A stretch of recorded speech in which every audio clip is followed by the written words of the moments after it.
"Your wife does not notice our being together?" asked Miss Hawkins. "I think not," said Mr. Gabbitas. "She is talking to that theosophist." The theosophist was a slender young man from India, but his hair might have come from the Sudan. Mrs. Gabbitas was a lady with intellectual features of a Roman type, and a shallow desire for profundity. She was clearly very much interested in what the Hindu had to say, so Miss Hawkins turned again to Gabbitas. "I said I cannot go on like this," said Gabbitas. "Speak lower," said Miss Hawkins. "I cannot go on like this, dearest," said Gabbitas, trying to put as much tender passion as possible into a hoarse whisper. "What can we do?" said Miss Hawkins. "So much as we dare do. Flight," said Gabbitas. "Let us get out of all this into a sunnier clime." "Hush!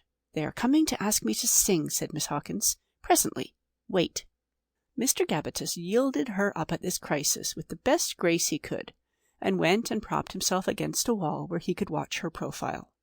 "She is awfully clever," said the refined young gentleman to the left of him, to his friend.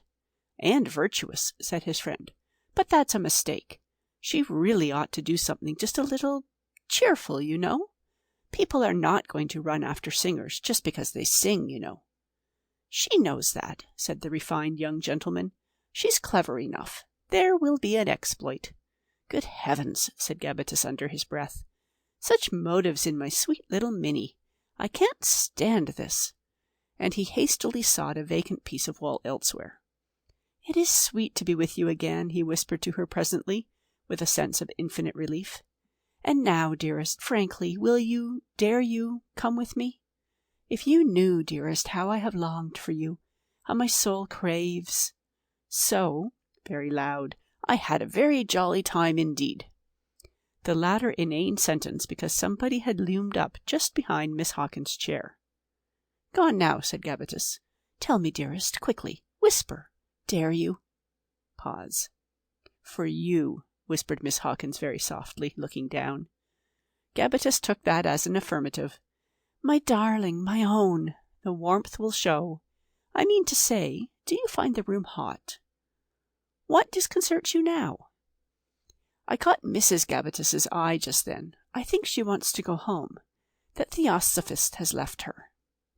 Now, qualified observers state that a man who means to run away from his wife, even if that wife have features Roman rather than beautiful, and a tendency to theosophy, suffers considerable twinges of compunction.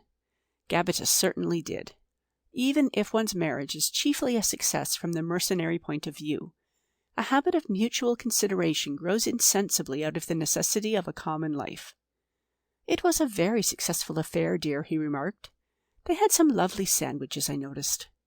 "Yes," said Mrs. Gabbitas, turning dreamy eyes upon him. "The sandwiches were lovely, and the decorations were lovely too, and the music. It has been the most lovely evening I can imagine. I'm glad you liked it so much, dear." She smiled mysteriously at him. She seemed to be suddenly affected with an unusual tenderness. "Dear husband," she said. "What is up now?" thought Gabbitas. "She is not going to pump me." And he remarked, "Yes, dear." "You have always been a good husband to me, dear." "Rather," said Gabbitas privately, and aloud, "always." "You may kiss me, dear." Gabbitas did as he was bid, and that was all. After this treat, Mrs. Gabbitas relapsed into her corner. She did not suspect then, after all. Gabbitas was greatly relieved. Yet she had never spoken in quite this way before. If she meant to develop sentimentality, a new inducement was added to elopement. And again, and yet again, there 3 times altogether in a fortnight, Mrs. Gabbitas returned to this same peculiar soft mood. 1 or 2 things she said startled Gabbitas extremely at the time. However, he kept on accumulating his luggage at his chambers nevertheless, for he was a hard man. "She cannot know," he said to himself, following her with his eyes, after one of these conversations. "No, if she knew she would make a shindy. She would certainly make a shindy. I know her disposition. I suppose she has got this new style from some novel. Poor old Mimsy." As he went by her door, he paused momentarily, for she seemed to be on her knees and weeping by the bedside. That was through looking out of the corner of his eyes. When he looked straight, he saw that she was only packing a dress basket, and he went on downstairs relieved. 5 days after the last of these remarkable conversations, Gabbitas found himself on the Southampton platform of Waterloo Station, with a large pile of boxes, masculine and feminine, in his care, and an exhilarating sense of wrongdoing in his heart. Miss Hawkins mingled timidity with self-possession delightfully. "This is the end of London and respectability," said Gabbitas. "And the beginning of life, dear," said Miss Hawkins. "Here is our luggage," said Gabbitas. By the side of their heap was a similar one. A little portmanteau in this caught his eye. It seemed familiar. "Is that not mine?" he asked the porter. "Mrs. da Costa," read the porter on the label, "for Lisbon." "No, that is not mine," said Gabbitas. And yet it seemed somehow funny. "We should see that our seats have not been taken, I think, dear." At the door of their compartment a man was standing with his back towards them. He was evidently a foreigner. His hair formed a peculiar frizzy mat, such as no Englishman could or would exhibit. As they approached, he turned. There was a pause of mutual inquiry. "Mr. Jamasji Ganpat," said Gabbitas. Mr. Ganpat, the eminent theosophist, looked at them stupidly. He seemed scared for a moment, then his face lit up. He raised his hat. "Mr. Gabbitas, with Miss Hawkins." Miss Hawkins turned half round to pull a loose thread out of her travelling rug. "We are going down to Southampton," said Mr. Gabbitas, collecting his resources, "together, to meet Mrs. Gabbitas." "Indeed," said Mr. Ganpat, and his eye wandered round to the waiting-room door. He seemed nervous. "Do you know," he said, "I think I had better. It is unfortunate. Excuse me." He turned his back suddenly and hurried away.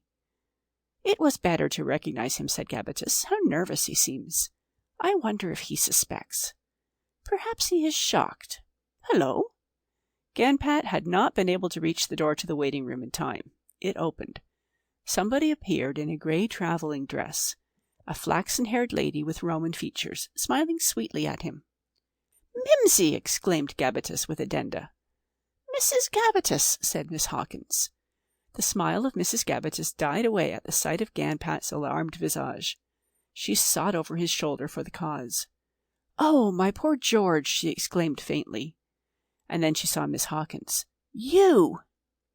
"Take your seats," howled the guard. "Take your seats, please." "I suppose," said Gabbitas, finding curses sotto voce no comfort, "under the circumstances we had all better get in together and explain." And in a minute 4 singularly depressed and silent people were travelling in a first-class compartment out of Waterloo Station. It was one of those conversations that are difficult to begin. Mrs. Gabbitas broke the silence at Vauxhall. "This is perfectly ridiculous," she said abruptly and hotly. "Idiotic! We can't do anything now." "That, dear, is just what I feel," said Miss Hawkins very slowly, and without looking up, making a new kind of sinuous strip. "It will not be even a romantic scandal," said Mrs. Gabbitas with tears in her voice. "Nothing original. It will just be funny, horrible, beastly." The meeting lapsed into silence. "I do not know," said Mr. Ganpat with a half-laugh. "What? It is funny." Again meditation reigned. Beyond Clapham, Gabbitas cleared his throat. "Yes," said Mrs. Gabbitas. "We have," said Gabbitas, "got into this mess, and we have to get out of it. I and Ganpat might fight." "No," said Ganpat. "Ladies present, no fight." "We might fight," said Gabbitas, "but I do not see exactly what we should be fighting for." "Precisely," said Ganpat. "Nothing worth fighting for." He smiled reassuringly at Mrs. Gabbitas. "The reputations of the ladies must not suffer," said Gabbitas. "Again, precisely," said Ganpat, becoming animated. "And now you hear me. Now I will tell you. What will we do? Here is Mrs. Gabbitas and Mrs. Hawkins. They go with us to Southampton. Quite proper that, eh? Hear me to my final end. Then we part. I and you, Mr. Gabbitas. I and you go to Paris. Is that not well? It is an excursion that we have planned. You, madame, go with Miss Hawkins. You go to Lisbon will be far enough, as the things are labelled." "Yes," said Miss Hawkins, taking her strips and tearing them transversely into squares. "It's sensible. I'm sure I don't mind, now." That is admirable. What do you say, Gabbitas?" The eye of Gabbitas rested on Miss Hawkins for a moment. "This is a beastly mess," he said. Miss Hawkins glanced up, and he fancied she nodded imperceptibly. He turned to Ganpat. "Very well, that will do." "We have all been very silly," said Mrs. Gabbitas. "Idiots, in fact." "As far as I can see," said her husband, "nobody can throw stones." "There is no injured innocence in this carriage at all," said Mr. Jamassi Ganpat. "And now," said Mrs. Gabbitas, "everything being settled, let us talk of something else." "Ringlets," said Miss Hawkins, making her paper scraps into 2 heaps in her lap. "Ringlets, dear, are coming into fashion after all."